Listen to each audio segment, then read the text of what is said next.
안녕하세요. 오늘도 하나님을 사랑하는 사람들이 말씀을 더 배우고 말씀을 더 묵상함을 통하여서 하나님 앞에 더 가까이 가는 그런 하나님의 사람들로 살아가기를 소망하는 성경위드의 노경희 전도사입니다.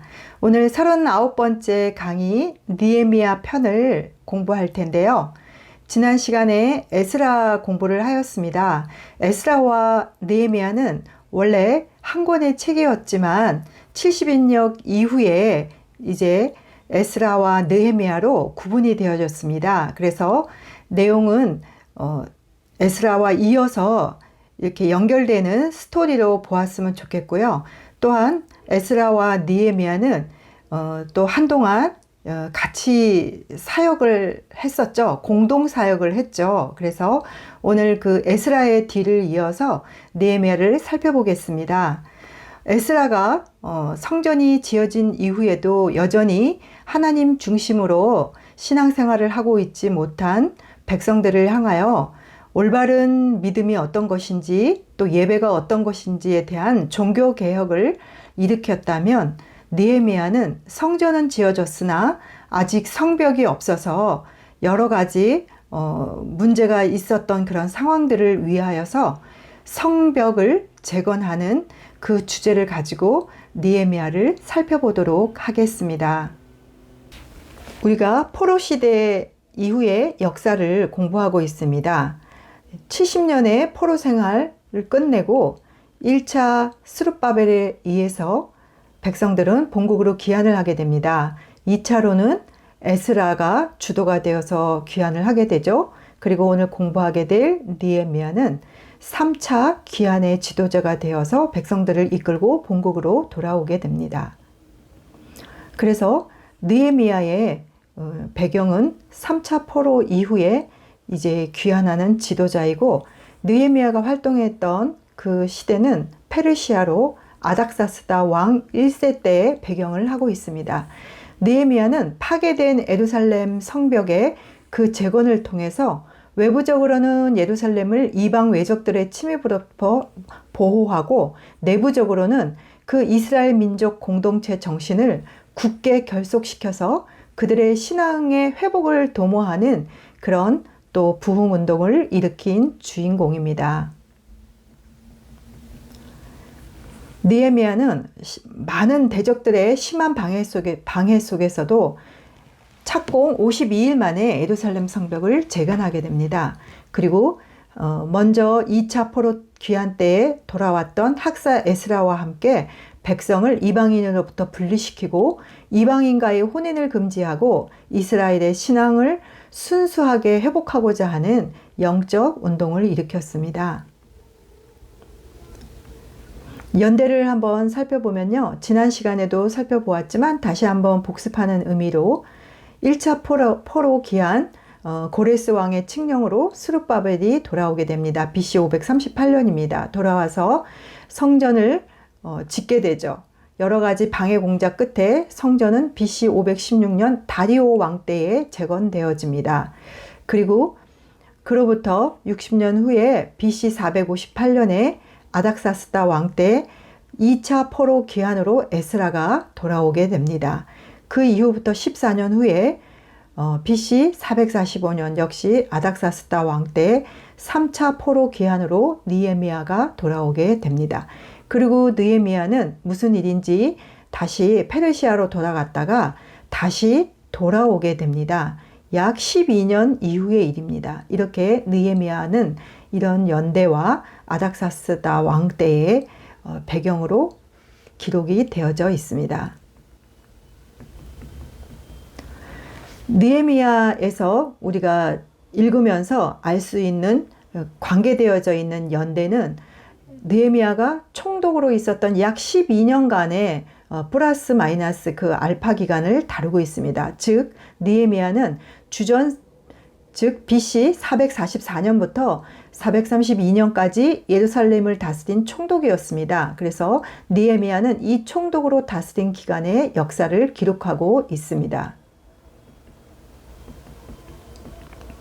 느헤미야의 기록 연대는요, 느헤미야는 무슨 일인지 이렇게 다시 페르시아로 돌아갔다가 425년경에 다시 예루살렘으로 돌아오게 됩니다. 그러므로 느헤미야가 다시 예루살렘으로 돌아온 사건이 느헤미야 중에서 가장 맨 뒤에 있었던 일이겠죠. 그래서 느헤미야는 약 430년경부터 420년 사이에 기록되었을 것으로 추정을 합니다. 그리고 느헤미야서의 기록자는요, 정확하게는 알 수 없지만 두 가지 설로 나뉘어집니다. 첫 번째는 에스라가 지었다라고 봅니다. 왜냐하면 에스라와 느헤미야는 원래 한 권이었다라고 했잖아요. 그래서 에스라가 에스라와 느헤미야를 지었고, 느헤미야만이 알 수 있는 그런 부분들은 에스라가 느헤미야의 어떤 일기 같은 것을 편집하여서 기록하였을 것이다 라고 보는 사람들도 있고, 또 한 편은 느헤미야일 것이다 라고 또 주장하는 학자들도 있습니다. 그래서 느헤미야의 기록자는 정확하게 알 수가 없습니다. 느헤미야의 구조를 살펴보겠습니다. 느헤미야는 1장부터 13장까지인데요. 전반부 1장부터 6장까지는 느헤미야의 귀환과 예루살렘 성벽을 재건하는 이야기를 기록하고 있고요. 7장부터 13장까지는 학사 에스라와 그 총독 느헤미야가 함께 동역하는 공동체 개혁 운동에 대하여 기록을 하고 있습니다. 이 느헤미야의 주제는 성벽 재건입니다. 그 유다가 회복하는 그런 가운데 있어서 수도였던 예루살렘은 또 영적으로 중심지였죠. 그래서 그 예루살렘의 회복은 굉장한 중요한 의미가 있었습니다. 성전은 이미 재건되었지만 성벽이 없어서 그 성전 안에 외부인들이나 또 이방 사람들 함부로 들어올 수 있는 위험의 소지가 있었죠. 그래서 성벽 재건을 하게 되는데요. 이 성벽 재건은 스룹바벨 1차 귀환 후에 94년 동안이나 이루어지지 못한 일이었습니다. 그러나 느헤미야는 귀환하여서 단 52일 만에 이 성벽을 재건하게 됩니다. 그래서 이 느헤미야의 성벽 재건을 두고 이 성벽을 재건하는 일을 반대해왔던 이스라엘의 대적들조차도 이 일은 하나님께서 이루게 하신 것이다 라고 인정했다라고 느헤미야 6장에 기록이 되어 있습니다.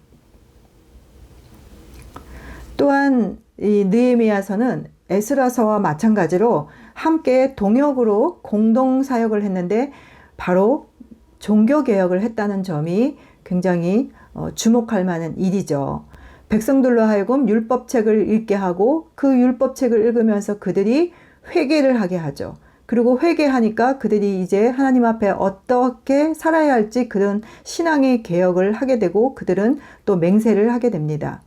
그래서 이렇게 에스라와 느헤미야를 통해서 그 귀환한 사람들의 거주지를 배정해주고 또 이 성곽을 보수하게 되고 백성들이 실제로 하나님 앞에 올바른 백성으로 살아갈 수 있도록 영적인 보수에도 힘을 썼죠. 그리고 통치 질서를 바로잡기 위해서 인구조사도 하고 또한 하나님의 절기인 초막절을 지키고 하나님의 예배를 주관하는 레위 지파를 정비하여 제사 제도를 확립하는 등 에스라와 느헤미야는 공동으로 종교개혁을 일으킨 지도자들입니다.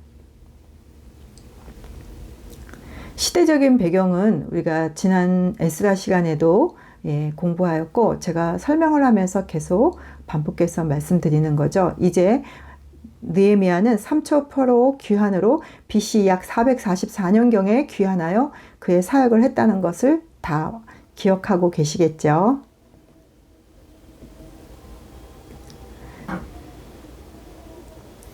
먼저 1장부터 6장 느헤미야의 귀환과 예루살렘 성벽 재건에 대하여 살펴보도록 하겠습니다.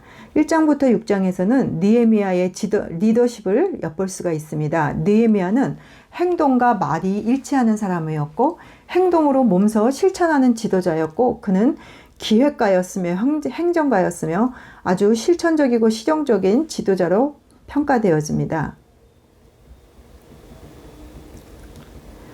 느헤미야는 아닥사스다 왕의 술관원이었습니다. 왕의 음식을 먼저 먹어보고 판단하는 건 굉장히 중요한 자리였죠. 그리고 에스더는 바로 이 아닥사스다의 계모였다라고 합니다. 그래서 에스더가 느헤미야를 왕의 술관원으로 추천했을 가능성이 높다는 또 그러한 자료들이 있습니다. 왕의 독사를 방지하는 술관원 자리는 왕의 신뢰를 받는 신분이었고 왕의 개인적인 조언자에 더 가까웠습니다. 그러므로 느헤미야는 굉장히 왕과 친밀하였고 지위가 높은 사람이었다라고 볼 수 있겠죠. 느헤미야는 1장 2장에서 성벽 재건을 위한 준비 태세에 들어갑니다. 느헤미야는 무너진 고국의 그 성벽 소식을 듣게 됩니다. 그리고 느헤미야는 하나님 앞에 기도합니다.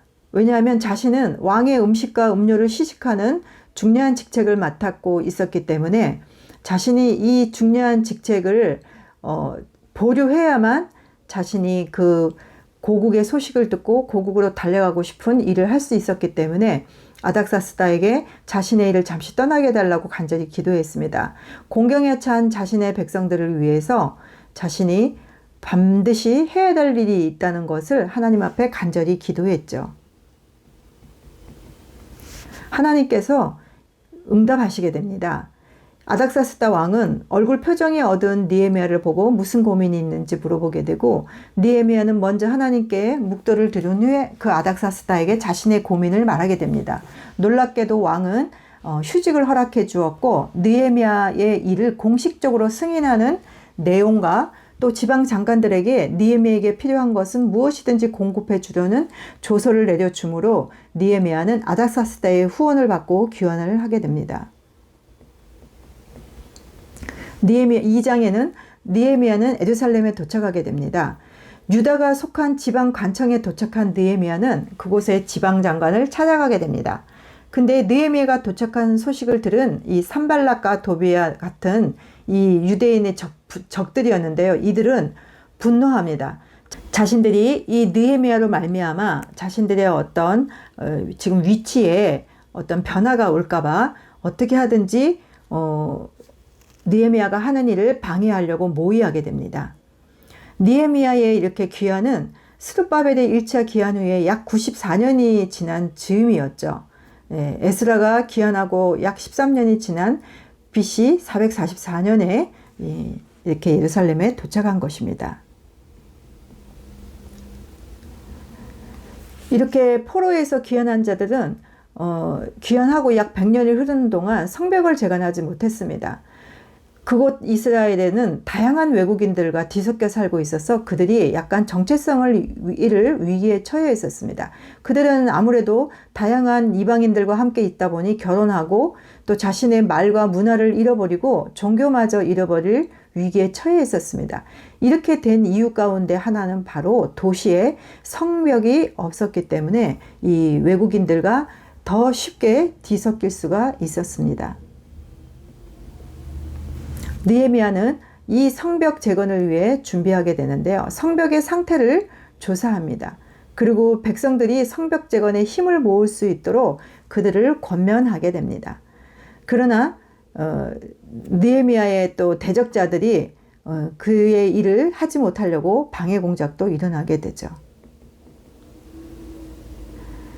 느헤미야는 먼저 성벽 재건을 위해서 조직 배치를 3장에서 실시하게 됩니다. 느헤미야의 전략은 도성에 있는 7개의 문으로 구성된 성벽의 각 구간을 다른 성읍과 문 중에 할당해 줍니다.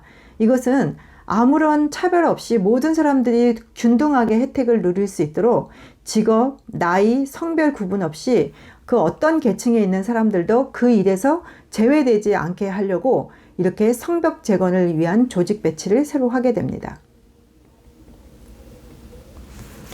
4장에는 산발랏이 성벽 재건을 방해하게 됩니다. 성벽 재건이 시작되었다는 소식을 들은 산발랏과 그의 모의자들은 조롱을 하게 됩니다. 그리고 이 조롱은 점점 심해집니다.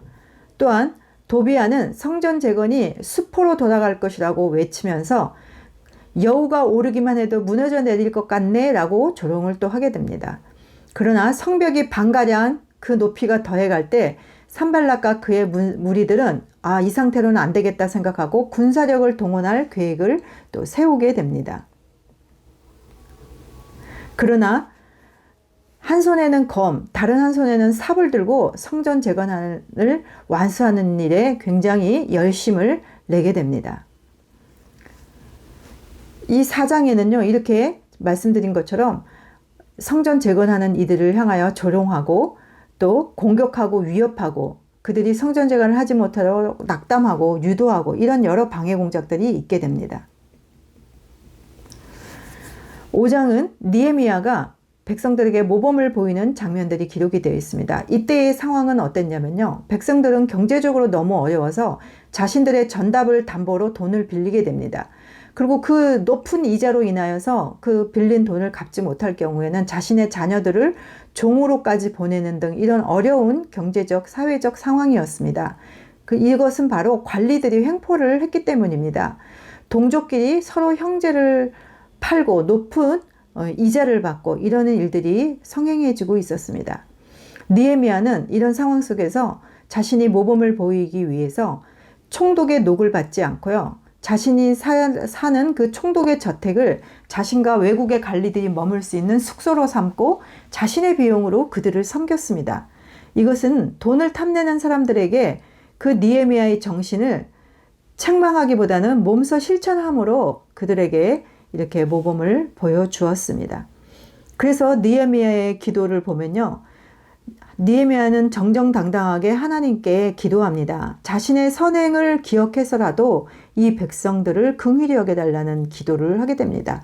참으로 이런 느헤미야의 기도는 특별히 지도자로서의 이 기도는 참으로 우리가 본받을 만합니다. 자신의 선행을 알아달라고 그렇게 앞세워서 생색을 내는 것이 아니라 그만큼 하나님 앞에 자신이 부끄럽지 않은 삶을 살았기에 그는 떳떳하게 자신의 그런 행동을 보아서라도 하나님께서 백성들을 기억해 달라고 하는 그의 충정심이지요.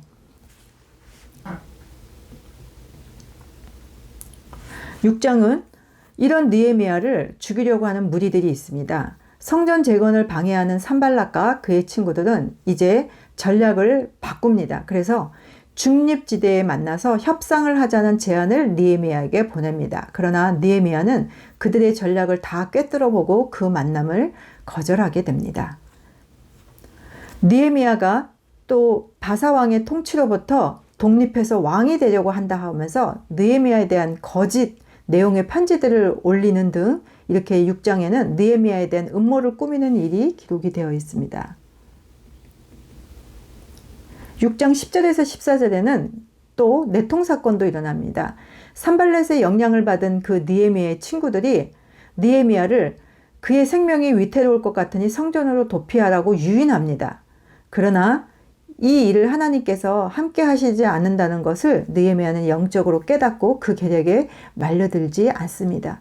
우리가 느헤미야서를 보면 느헤미야가 얼마나 분별력이 있고 그가 믿음의 용기가 있었는지를 우리가 느헤미야서를 읽으면서 읽을 수가 있습니다.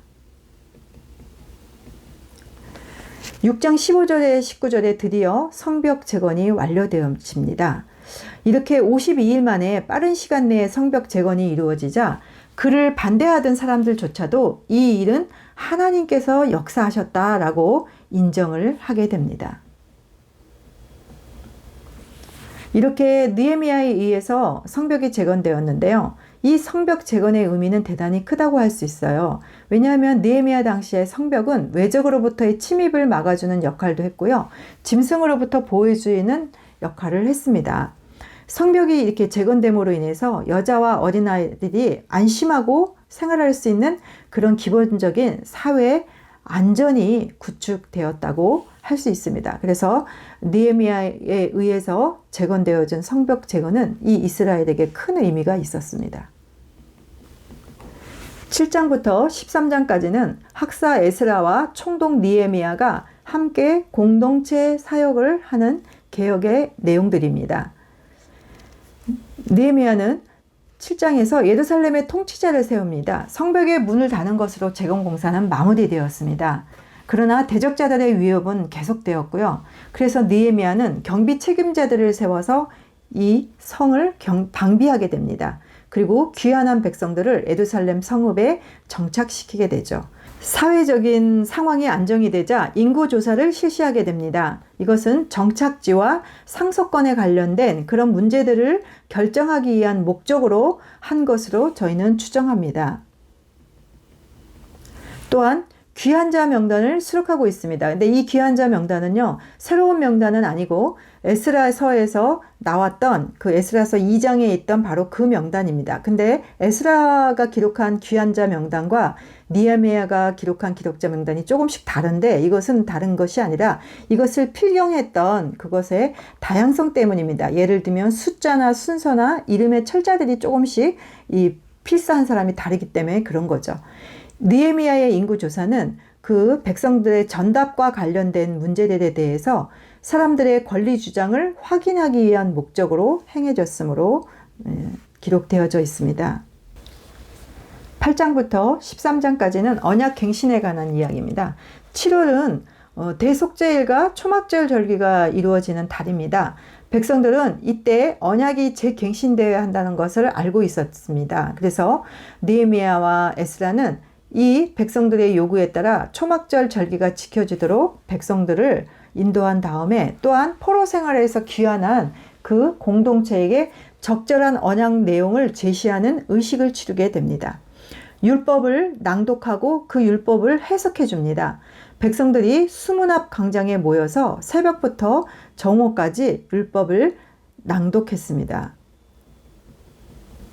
이 낭독한 율법을 들은 백성들의 반응은요, 자신들이 그 하나님의 율법을 들으니 정말 하나님과 처음 그 언약했고 자신들을 그 지켜왔던 그 예전의 신앙의 추억들을 떠올리면서 그들 마음속 깊은 곳에서 하나님이 주시는 그 회개의 마음들이 일어나서 백성들은 울기 시작했습니다. 그러나 느헤미야는 울지 마라. 이것은 슬퍼할 일이 아니다.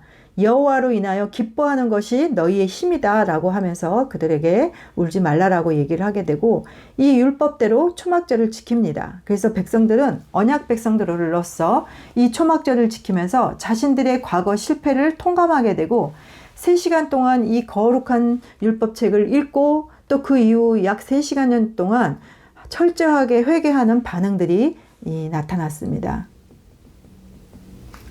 9장은 하나님과의 이 관계 회복은 이전의 죄악된 삶을 버리고 새로운 삶을 사는 것으로 성취됨을 알게 됩니다. 그래서 9장부터 10장에는 언약을 재확인하는 내용들입니다. 율법의 말씀을 깨닫고 유대인들이 초막절을 지켰고 그 이어서 그들은 금식하며 자신들의 죄를 자복하게 됩니다. 그러면서 그들은 하나님을 경배하고 찬양하게 됩니다. 또한 9장 38절을 보면요, 하나님의 구원 역사와 언약의 성취를 회고하면서 그들은 다시는 범죄하지 않겠다면서 그들의 결심의 증거로서 새 언약을 세우고 임봉을 하는 내용들이 기록되어 있습니다.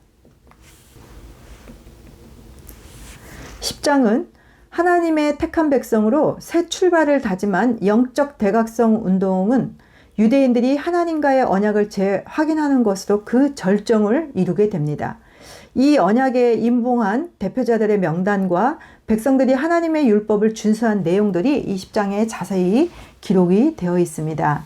또한 10장 32절에서 39절에는 성전과 성전에서 봉사하는 그 제사장과 레위인들을 부양하겠다는 헌신도 포함되어 있는 내용들이 있습니다. 11장부터 13장까지는 언약에 대하여 순종하는 내용들입니다. 11장은 백성들이 예루살렘과 모든 성읍에 재정착하게 되는데요. 예루살렘은 6km가 넘는 성 둘레를 가지고 있었습니다. 그래서 그 예루살렘을 방어하기는 소수의 인구만으로는 역부족이었습니다. 그래서 느헤미야는 그 1차 정착민들에 이어서 2차로 이주민들을 모집합니다. 그래서 그들을 예루살렘에 정착시킵니다. 12장은요, 제사장들과 레위인들의 명단이 기록되어 있습니다. 제사장들과 레위인들의 명단은 바벨론 포로 생활을 마치고 유다로 귀환한 자들의 목록입니다. 이들은 예루살렘은 물론 전국 각지에 있는 유대인들 거주지에 흩어져 살면서 백성들을 지도하고 그들이 하나님을 섬기도록 돕는 사람들이었습니다. 또한 12장 27절부터 47절에는 예루살렘 성벽을 재건한 것을 봉헌하는 내용입니다. 봉헌식은 성결과 감사의 찬송과 큰 제사를 드리는 그런 내용들인데요. 에스라와 느헤미야가 이끄는 두 개의 큰 무리가 성벽 위를 걸으며 하나님을 찬양하고 또 이렇게 돌아서 내려와서 성전에 다시 이르러는 하나님께 다시 한번 감사의 제사를 드리는 그런 장면들이 예루살렘 성벽을 재건하고 봉헌하는 내용들의 기록이 되어 있습니다. 13장은 느헤미야의 두 번째 개혁에 대한 내용입니다. 느헤미야가 총독으로 있었던 그 12년째 말경에 그는 어떤 이유인지는 정확하게 기록이 되어 있지 않지만 바사 페르시아로 돌아가게 됩니다. 그 느헤미야가 자리를 비운 사이에 유대에서는 하나님의 은혜를 망각하고 죄를 범하는 일이 발생하게 됩니다. 이에 느헤미야는 다시 돌아와서 백성들의 죄악을 척결하고 바로잡는 재개혁을 단행하게 됩니다. 그것은 바로 유대인들이 하나님의 선택된 선민으로서 순수 혈통을 유지하고 여호와 신앙을 수호하기 위함이었습니다. 이렇게 두 번째 개혁의 내용에는 암몬과 모압 사람들을 분리하는 이야기, 성전을 청결케 하고 레위인들을 후원하고 안식일이 회복되고 이방인과 통혼을 금지하고 제사장 직분을 성결케 하는 이런 개혁의 내용들이 담겨 있습니다. 네, 저희들은 오늘 이렇게 느헤미야서를 공부했습니다. 느헤미야서를 통하여서 에스라서에서 나타내고자 하는 포로기 시대의 역사도 공부하였지만 또 느헤미야를 통하여서 에스라에서 보지 못하였던 포로 시대의 역사서를 저희가 보충하여 더 잘 알 수가 있었습니다. 이렇게 에스라와 느헤미야를 통하여서 포로 시대 이후 귀환한 그 백성들을 예전의 신앙들을 되찾고 그들의 잘못된 것들을 척결하고 하나님의 백성으로 온전하게 살아갈 수 있는 이 믿음의 이 종교 개혁이 이루어졌음을 저희가 살펴보았습니다. 이렇게 우리가 말씀을 읽으면서 느헤미야와 에스라에 의해서 보여주었던 그 영적인 개혁 운동들이 우리 안에도 일어나기를 소원합니다. 그래서 우리는 연약한 존재지만 하나님 말씀 앞에 우리 자신들을 비추어 보아서 날마다 하나님과의 관계를, 하나님 앞에서 우리 믿음의 자세를 재조정해서 영적인 개혁을 일으켜가는 우리의 그런 삶이 되기를 오늘도 축복합니다. 제 영상을 시청해 주셔서 감사드립니다. 다음 시간 에스더로 찾아뵙겠습니다.